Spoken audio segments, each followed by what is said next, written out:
You guys ready? All right. Go ahead and call the meeting to order. Please stand for the Pledge of Allegiance. I pledge allegiance to the flag of the United States of America and to the republic for which it stands, one nation, under God, indivisible, with liberty and justice for all. All right, thank you all for attending tonight's meeting. We'll start out with roll call, please. Brandt. Here. Frick. Here. Mueller. Here. Shield. Here. Greenway. Yes, we do have a quorum. And next up on the agenda is conflict of interest. Does anyone have a conflict of interest with anything on? Whoop, I am moving right along without even doing the things before it, so my apologies. We have a quorum, and next thing is to approve the agenda before us. Motion to approve the agenda. Second.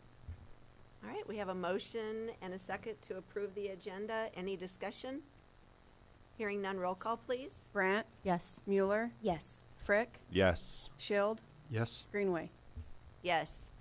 Item number 3 on the agenda is the approval of our minutes. And these minutes that are listed are revised, as we did recognize Board Member Sarah Brandt did find an omission, so that has been corrected. And so I would entertain a motion. Motion to approve the minutes from the December 8th, 2025 regular school board meeting with the revisions. Second. We have a motion and a second to approve the revised minutes. Any discussion? Hearing none, roll call, please. Mueller. Yes. Shield. Yes. Brandt. Yes. Frick. Yes. Greenway. Yes. Item number 4 on the agenda is that conflict of interest disclosure. Does any board member have a conflict they need to disclose at this time? Hearing none, we will move on to item number 5, our consent agenda. Does any board member have any item they wish to pull from the consent agenda? If not, I would entertain a motion to approve. Motion to approve the consent agenda. Second. I have a motion and a second to approve the consent agenda. Roll call, please. Frick. Yes. Mueller. Yes. Brandt. Yes. Shield. Yes. Greenway. Yes. Item number 6 on our agenda is the time that we do allow for public comment. And we do have one person tonight that is going to speak. So I'd like to introduce Emily Pinkelman, who is here to talk about the election date. Emily, per our board procedures, you do have 3 minutes that you have to address the board. Okay, I won't even need that. I'm going to keep Okay. this short and sweet. All right, thank you. My name is Emily Pinkelman. I'm just here as a concerned citizen.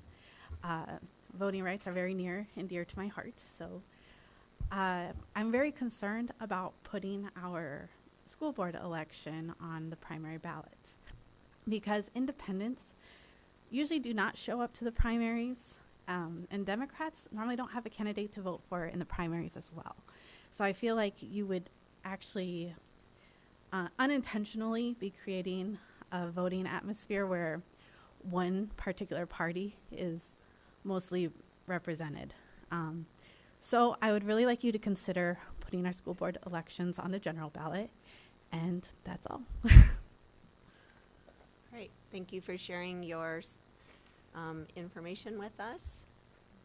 And that is the only one that we did have sign up, so thank you, Emily. Thank you. Item number 7 on our agenda is student achievement and good news. And we have 2, and it looks like Nicole Valnes is going to start us out. All right, good evening. So I am here to share about Educators Rising, which is a club that we have at the Yankton High School, and I'm the advisor for this club.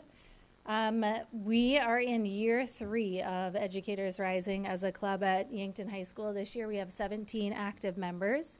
Eva Paulson is our president, and Jack Olson, who's here tonight, is our vice president. Eva shared a couple months ago as good news with Mr. D in regards to her opportunities to internship at our elementaries. Our goals in Educators Rising is to make a difference, of course. So getting the students to volunteer and show them how they can make an impact in our schools and our community. We build connections with our students, so showing them that education encompasses more than just the classroom teachers. So getting them connected to, often most of them don't understand my role in education, and so helping them understand more roles than just the classroom teacher as educators. Explore the future, so something that I have the privilege of doing is taking students to some of the universities, connecting them with the leaders there so that we can start them on that path, that positive path for education. And then, of course, to lead with confidence, because educators are leaders in our communities. So this year we have monthly meetings, and we do those before school. I, of course, bring donuts. I have forgotten once, and I quickly ran as quick as possible, but that's always fun to just have some breakfast quick with students. We do focus on 7 standards, so they're just big ideas, some things that teachers would need to know.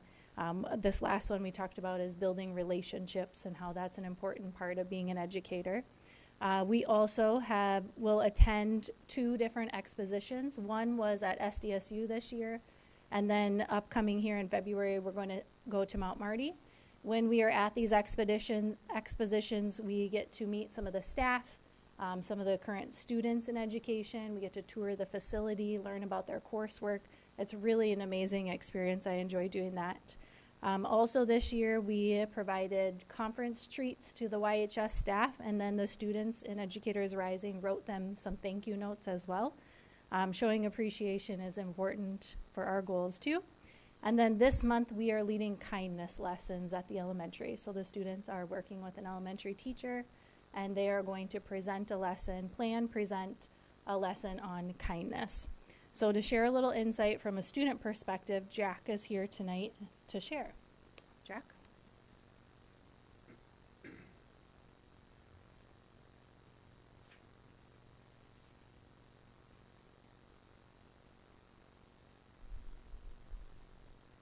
Hello, members of the school board. My name is Jack Olson, and I am the vice president of the Yankton High School's Educators Rising program. The Educators Rising program has been and will continue to be a very important part of my path to become an educator. Last year and this year, the program has allowed me to experience both in theory and in practice as being an educator. Last year, for example, I read the children's book Wonder for a kindergarten class at Lincoln Elementary. It is a book about showing kindness to those different than you because, and I quote, "We are all wonders." This year, I attended an exposition at SDSU for Educators Rising to learn more about how teaching works. This event and another I attended last year at Mount Marty allowed me to learn more about how teaching works, and this program has helped me narrow down on where I want to go to college as we go to expositions at various colleges, and I can speak with health education students at each school to learn more about the individual programs of each place.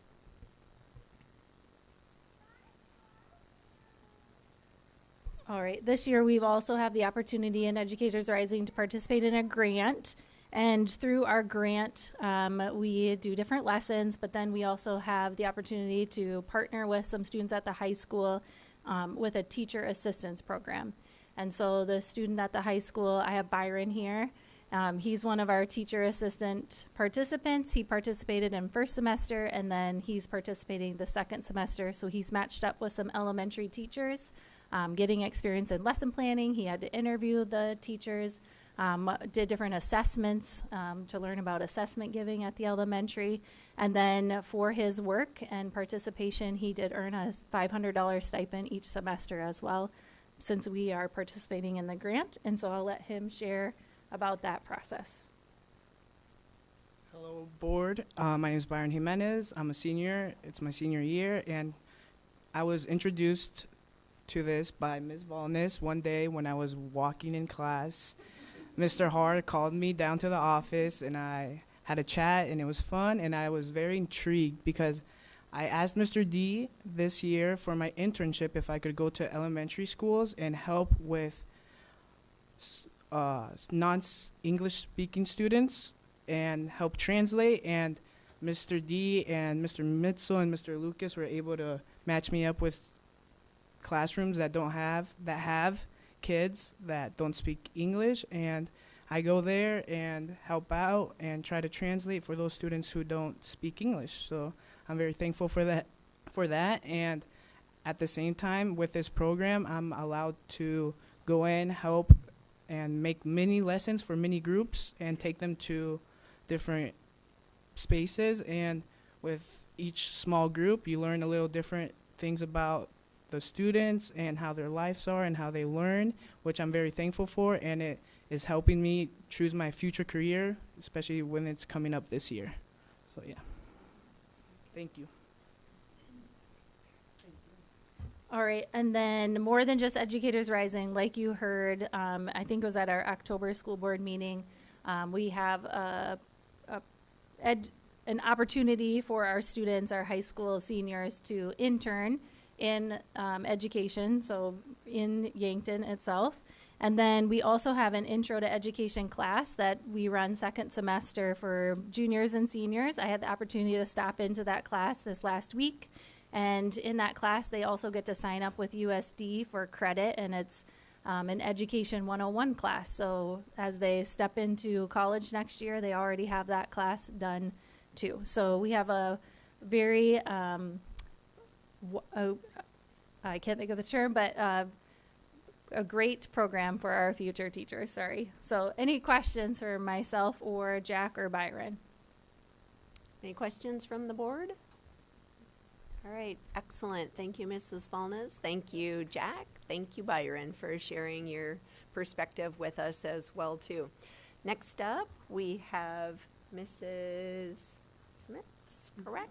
And you're going to share with us data to impact social emotional learning at Lincoln. I do. All right. And behind you, I have a slideshow too. I don't know if that's showing up in front of you or if it's just going to be right behind you. So then your slides will be one. If you want to get rid of that slide too, it looks like, yep, that's a blank one for us. Just hit delete slide on that guy. It must have just added when you clicked it open. There we go, delightful. I have her on a strict script just because I know I could talk about this for days, so she knows when to change the slides for me. So tonight's good news comes from Lincoln, focusing on our social emotional learning programs in grades 1 through 5 and the direct impact that they have based on the data-driven evidence of our teams that our teams are able to produce. When I say the word teams, I'm including myself as an active participant, our district board certified behavioral analyst, special education teachers, classroom teachers, paras, nurses, counselors, the secretary, the student, and the parents. Our teammates may have added additions due to different plans that students might be on, more individualized or different services outside of the school.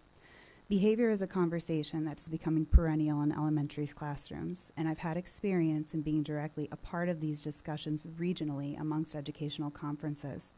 The message is clear. Schools are looking for sustainable programs that grow with the student population and pull away from those extrinsic reward programs that can often become temporary, exhaustive, or costly. Social emotional learning matters because student behavior is a form of communication. Social emotional programs are sustainable and they make a direct impact on the following: academic learning, classroom management, peer relationships.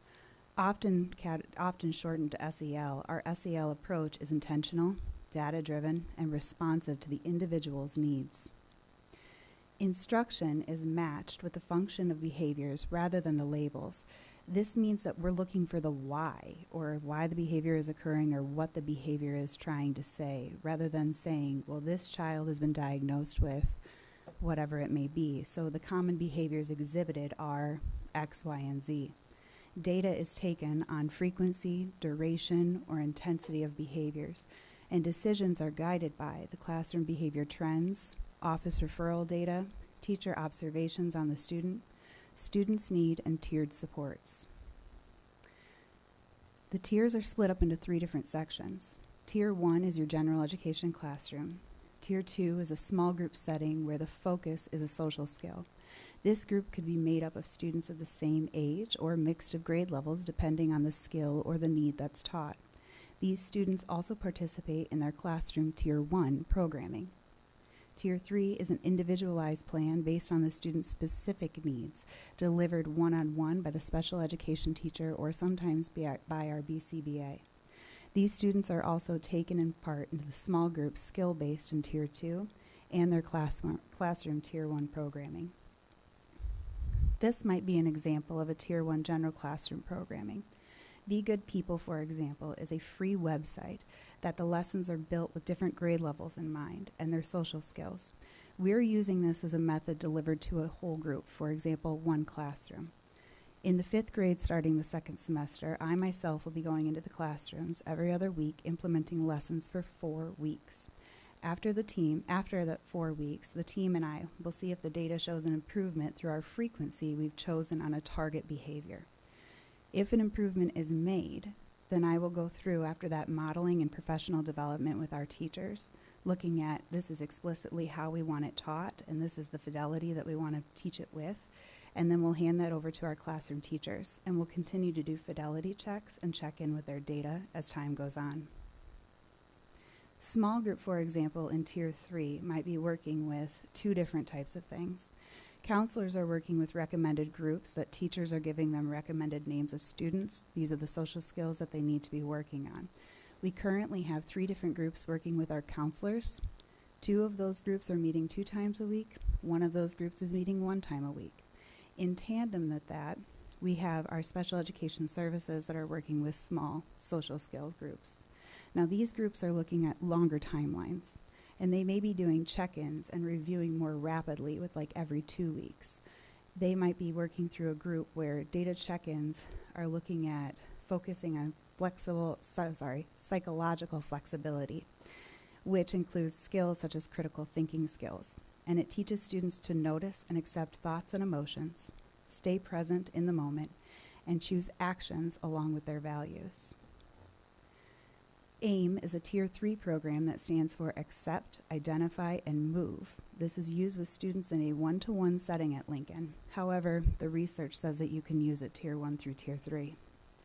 This is a curriculum that can be individualized by students' needs based on their data.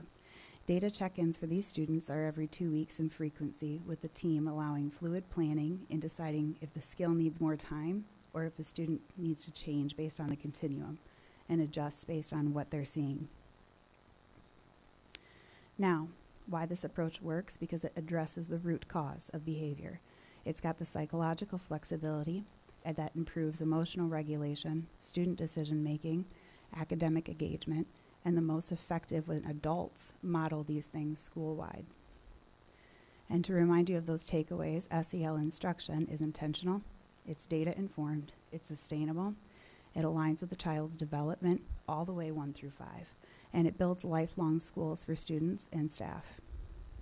The last graph that I wish to show you are our data graphs. Now, these are de-identified, so you won't have any information on any of our particular students. But graph 1 is an SEL intervention with 1 day a week of AIM. Now, mind you, that would be a student who would be in like Tier 3, for example. They're working with the BCBA, implementing that starting on 9/22. So in September is what you're looking at graph 1 there, is when they started their AIM. The SPED teacher did it 4 days a week, transitioned to full SPED teacher 5 days a week. What you're looking at is the data and the frequency of contact, inappropriate contact with their environment. That's in red. At the beginning, before that intervention, you were looking at 34 instances a day. After the SEL intervention time of 5 days a week, that drops down significantly to 5 times. So you can see that downward trend is significant. If you're looking at graph number 2, you're looking at a student with an SEL intervention 1 time a week with the Tier 3, one-to-one implementation.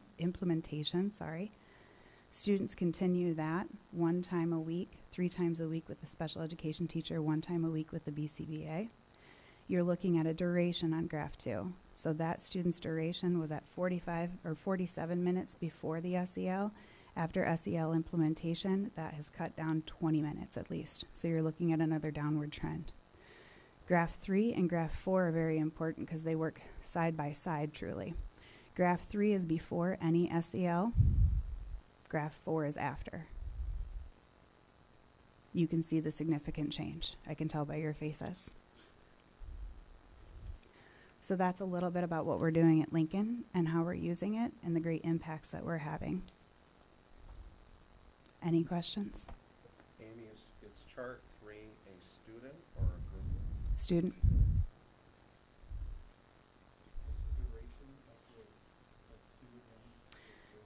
Sure.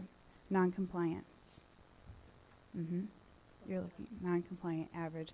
So for example, we're looking at types of behaviors that would be non-compliant are going to be things like I am not attending to task.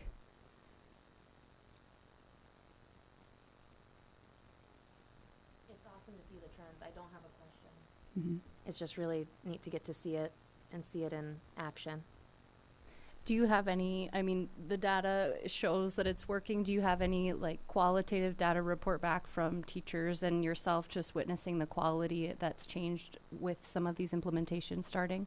Yeah, I mean, we have a lot of buy-in from teachers, which is great. And you can kind of feel it too when we started to see our TAT process and we started to say, make sure that you're getting them into TAT.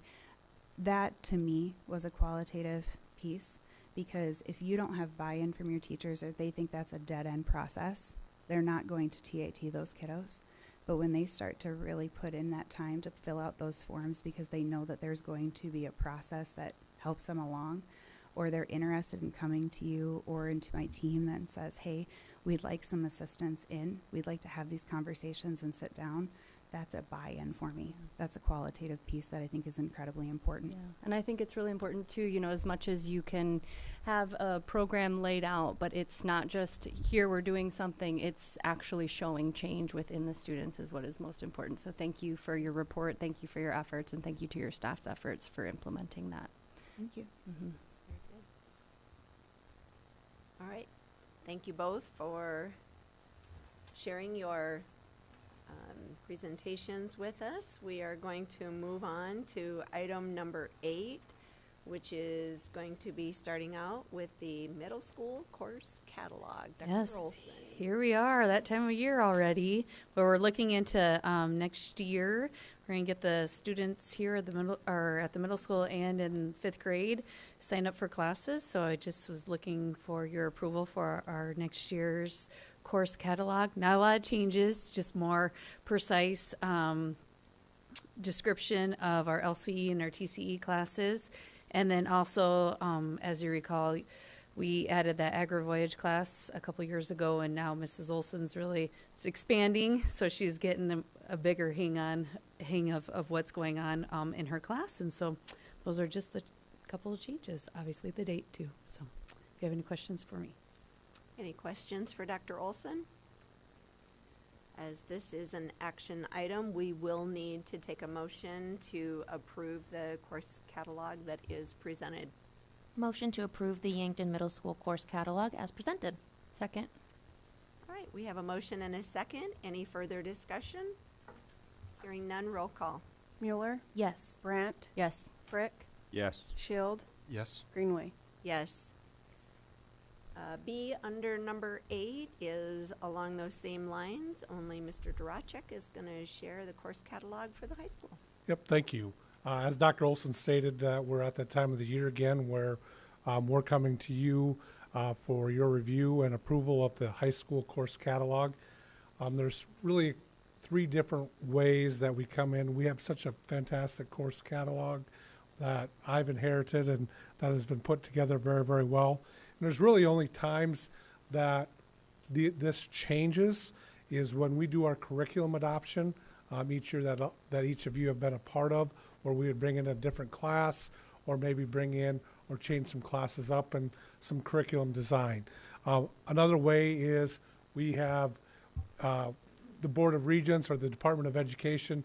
They come in and they make a change of what something looks like. And then the other way is that we develop a partnership as what we've talked about last meeting with our R-Corp grant and partnership with Mount Marty and Avera and a couple of those other people as well. So tonight, really 3 changes within our course catalog in the English department.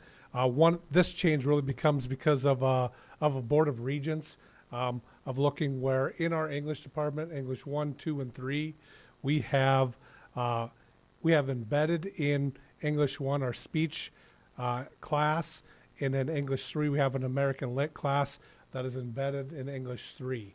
But what that says is we have that all approved with the Board of Regents, but what we're doing is adding in a speech course number and an American Lit course number that aligns for really opportunity scholarships with the Board of Regents and how things are transcribed. The next one there is just the music department. This was a curriculum review where we have brought in our music appreciation class that we're really replacing with choral ears. And choral ears is really good, and we're going to still sing and do some things in music appreciation, but it's going to expand on what choral ears looks like, and it really aligns then with a fine arts credit that we can use for fine arts requirements at the high school. And then the last one is with our social science. And you'll recall a few years ago, we added psychology back into our course curriculum, which has been really, really impactful. And then this opportunity that we've had with our partnerships with Avera, Lewis and Clark Behavioral Health, Mount Marty University, we've had the psychology class at the high school level, and this next year we're going to offer, and we'd like to offer, dual credit psychology as well, where we're going to have somebody, a staff member from Mount Marty, come to YHS campus and be able to teach and help out with dual credit psychology. So with all of those, we're recommending the adoption. Where we work with our counselors, we work with our department heads and our staff. We would just ask for your approval of our current course changes, and our registration process is starting this week. So. Wow, already.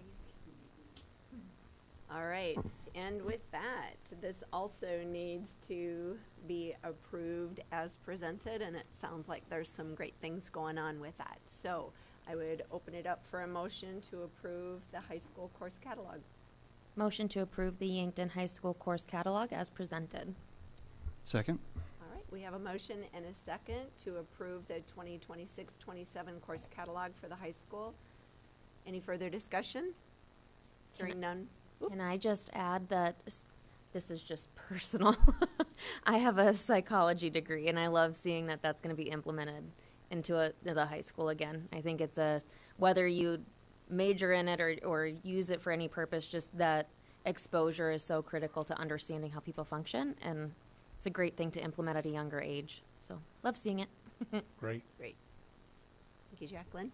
Any other comments? Okay, this time we'll try roll call. Mueller, Yes. Shield, Yes. Brandt, Yes. Frick, Yes. Greenway. Yes. Item number 9 on our agenda is the school board election to determine when we will be holding our election for school board members. And we are going to start off with Sheila Woodward and a few comments. Few comments. We've got a new law that went into effect on January 1st. Effectively, it means you can't have your elections in April anymore. So as a school board, you've got 2 choices, and then there's also a little variation depending upon whether we're in an even-numbered year or an odd-numbered year. Since we're in an even-numbered year, I'll just focus on that tonight. But your choice is to have the election on the first Tuesday after the first Monday in June, or the first Tuesday after the first Monday in November. On even-numbered years, that basically means primary day or election day. Those are your 2 options that you have. And then there's some different changes in odd-numbered years where you can actually do a combined election with the municipality, but I'll leave that for 2027 at this point. So you have to set this every year. So just because you make a decision one way tonight, that does not necessarily mean you have to do the same thing every year. I will say that jumping around with elections in terms of school board members and those things will get tricky if we bounce around a lot. But you're making a decision right now for 2026. This isn't something that is set in stone. And the idea was to get fewer elections and hoping to get higher voter turnout. That was what the result of this was. So, does anyone have any questions? I do have a question. So, regardless of which date a school board would select, whether it be June or November, the fact of the matter is any and every registered voter can vote. Doesn't matter if it's in June or November, correct? That is correct. Okay. Yes, everyone is able to vote, and we, depending upon how you decide to do it, if you're going to have a June election, you actually have to publish notice in December of the vacancy. We went ahead and did that in December. I'm not sure how I didn't know what else to do other than to publish it. That doesn't mean you've picked the June date necessarily, but that's what we did. So you are able to pick either date under the law this year.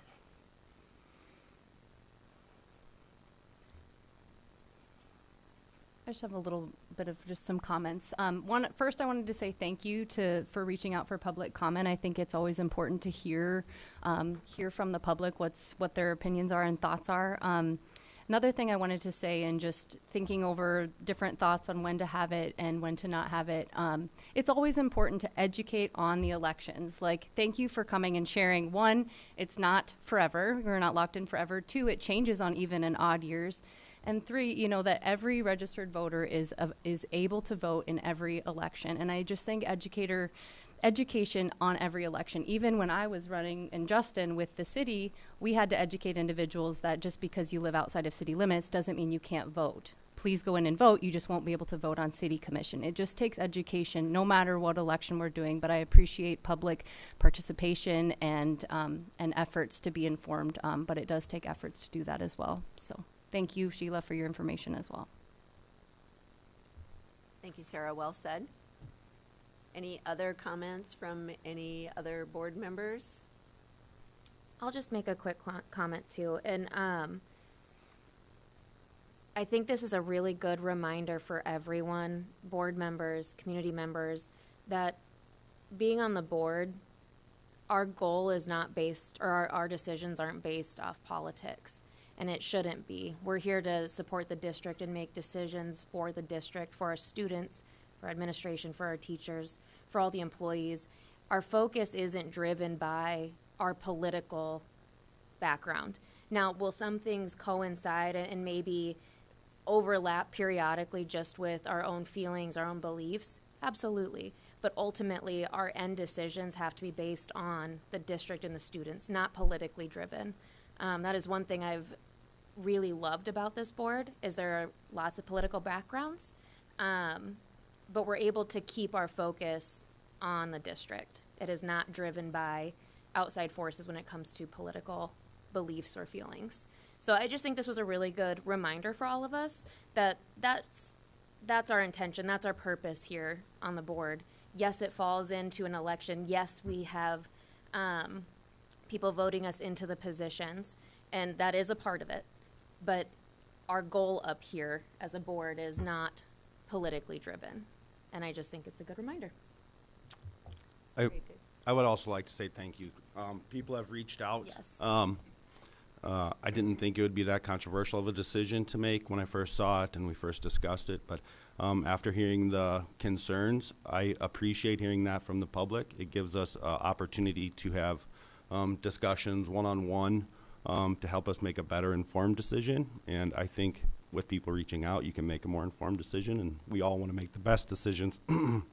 Like Jacqueline said, for our school district, sorry, I'm a little hoarse. There's a lot of stuff going around, but it is still a nonpartisan election. Is that correct? Absolutely. So with that, I mean, that's a big part of it. we all want to make the best decisions, whether we have an R, a D, or an I next to our name. So, thank you. Yeah, and I would also say thank you. You know, having community members speak up and participate in any decision, voicing opinions is really beneficial. It does push us to do the research and look at things from different angles. So any community outreach is always greatly appreciated. All right, thank you, and more comment. I just want to make a comment too that when Shreen and I looked at this, we did not look at the political part of it. We strictly took a look at how is this going to affect our school district. And I'm going to have Shreen walk through some of those points that we talked about that we shared with the school board, how it impacts our district. So we reached out, like Dr. Kendall said, I talked to many schools too. It maintains continually by allowing new board members to be seated at an annual reorganization meeting in July. Our budget starts in July, it sets it up for July. We're not a January through December kind of budget, we are a July through June. It avoids seating board members mid-school year, which would occur if the election was held in November. It provides newly elected board members multiple meetings prior to the start of the school year. One of our big meetings is in August for a school board to learn and to be able to embrace all that, and that's in August. So that kind of helps with a July election. Let's see. It allows the board several months to work together before entering critical processes such as the negotiations, the budget process. It gives them time to really get involved with the current budget that they're going to be seated on and work with. It avoids the disruption of reappointing. We have subcommittees. We'll have buildings and grounds and negotiations. And if we're mid-year, we'll have to reconstruct that to where our subcommittees are changed up mid-year. So that would change that a little bit different. And it'd be a little harder to be consistent with trying to go through the whole school year with the different changes. And again, like I said, our joint convention, those are some big ones based on our budget and how we work with our budget. It's kind of nice to be able to work with individuals that are going to be working through the school year. All right, thank you, Shereen, for explaining those and highlighting those options for us as well. And I do echo the comments that the board has made. You know, I think this is year number 17 or 18 already, and I feel, as Jacqueline has stated, that our goal and our purpose for being here is to do the best that we can for students, the district, the staff, and it has not been a political side or tug or anything, and I appreciate that over the years that I've been able to serve as well. And I do appreciate the contacts that I have gotten over the weekend, last week, even yet today. And Emily, thank you very much for coming and coming before the board to be able to speak. I know that it was a little emotional for you, but I think that is part of it as well, that we just need to see the impact that it has out there and where your heart is as well too. So with that, I'm going to open it up for any other comments or discussion from the board.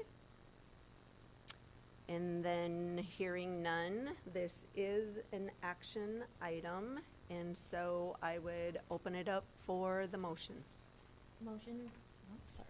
Motion to approve setting the date for the school board election for Tuesday, June 2nd, 2026, in conjunction with the county. Is there a second? Sorry, I was ahead of you. I'll second that. Nope, that's fine. So we do have the motion and we have the second to establish that election for that first Tuesday after the first Monday in June, which would be Tuesday, June 2nd, in conjunction with the county. And I would ask for any further discussion. And hearing none, roll call, please. Mueller, Yes. Frick, Yes. Brandt, Yes. Shield, No. Greenway. Yes. All right. That is carried forward. Item number 10 on our agenda is discussion for the Yankton High School chorus trip. Wait, we gotta do. Oh, B. My bad. I'm circling through this. All right, item B, under the election as well, is to approve the agreement with the Yankton County for the combined election, and I would take a motion for that. A motion to approve the combined election agreement with Yankton County. And a Second. And we have a motion and a second. Any further discussion? And roll call, please. Mueller, Yes. Brandt, Yes. Frick, Yes. Shield, No. Greenway. Yes. All right, item number 10, it's on both sides here now, so, is our discussion for a high school chorus trip to Omaha, and Dr. Olson, or Mrs. Olson? Yep. So the choir boosters and I are, we've discussed an opportunity to take students to see a professional musical in Omaha called Six, as well as stop at one of their universities to have a clinic session with one of their choral professors, get the kids on a college campus and see what it's like to work with a college instructor, and have a nice meal together and come home. So just a fun, quick little day for the kids. Have you done one of these before to Omaha? Yeah, we have. Yep. I thought so. All right, and with that, looking for a motion to approve the choral trip to Omaha. Motion to approve the YHS choir trip to Omaha. Second? All right, we have a motion and a second. Any further discussion? And roll call, please. Brandt, Yes. Mueller, Yes. Frick, Yes. Shield, Yes. Greenway. Yes, and my apologies for the misspoken name. That's okay. Thank you. Appreciate it. All right, last item on the agenda is adjournment. Motion to adjourn? Second? All right, we have a motion and a second. All those in favor signify with aye. Aye. Those opposed, same sign. Motion is carried. Thank you. Have a great evening.